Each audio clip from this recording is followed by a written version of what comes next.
दोस्तों इस वीडियो में बात करने जा रहे हैं इक्विवेलेंस सर्टिफिकेट की। यह बेसिकली एक ऑन डिमांड वीडियो है।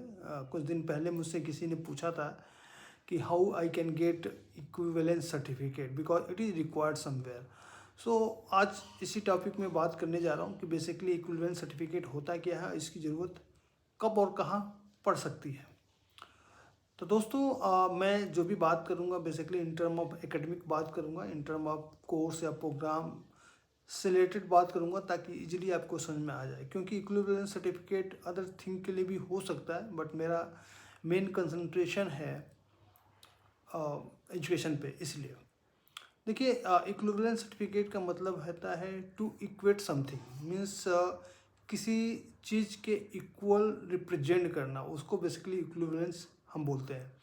होता क्या है कि मान लीजिए अगर हम इंडियन यूनिवर्सिटी की बात करें तो जनरली जितने भी प्रोग्राम के नॉमेनक्लेचर या कोर्सेज़ के नॉमेनक्लेचर होते हैं वो बेसिकली यूजीसी द्वारा डिफाइंड होते हैं। तो बहुत सी यूनिवर्सिटी जो भी यूजीसी में नॉमेनक्लेचर मेंशन है उसी को फॉलो करती है। तो इंडिया में हो सकता है कि 90% यूनिवर्सिटी सेम नॉमेनक्लेचर को फॉलो करती हैं, जैसे bachelor in technology civil engineering या बीटेक इन मैकेनिकल। तो these are some common terms, mostly university use it.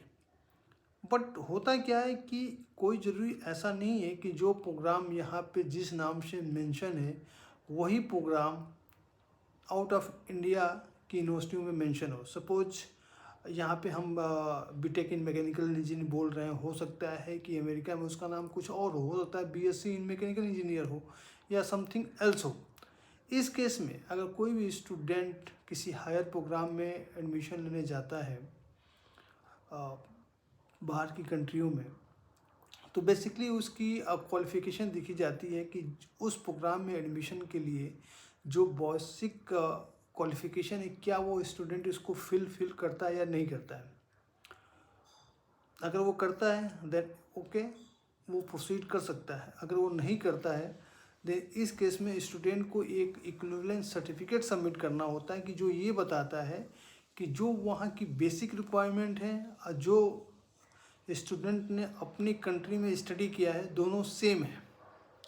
Suppose किसी बच्चे को वहाँ पे लेना है एडमिशन एमएससी इन आईटी और बच्चे ने यहाँ पे किया हुआ है बीसीए।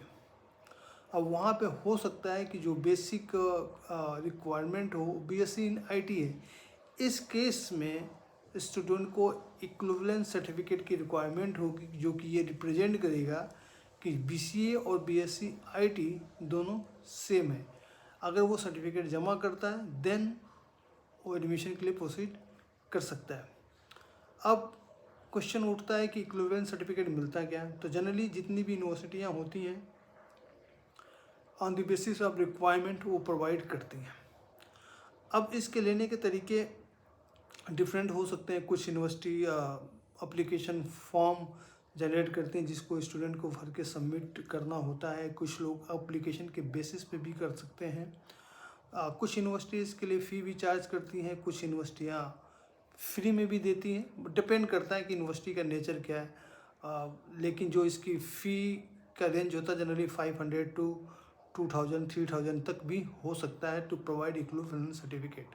अब इस सर्टिफिकेट में बेसिकली मेंशन होता है आपका रजिस्ट्रेशन नंबर, नाम, आपने किस प्रोग्राम में स्टडी किया है, कब पास हुआ है, और एक नीचे लाइन लिखी होती है कि हाँ ये जो कोर्स जिससे आपको इक्वेट करना है और जो कोर्स आपने स्टडी किया है दोनों सेम है। तो एक सिंपल सा सर्टिफिकेट होता है जो यूनिवर्सिटी या कॉलेज जनरली देती है कि कोई भी अगर स्टूडेंट किसी फॉरेन यूनिवर्सिटी में एडमिशन लेने जा रहा है तो उससे कोई दिक्कत ना हो। तो इस तरह का सर्टिफिकेट को हम बोलते हैं इक्विवेलेंस सर्टिफिकेट।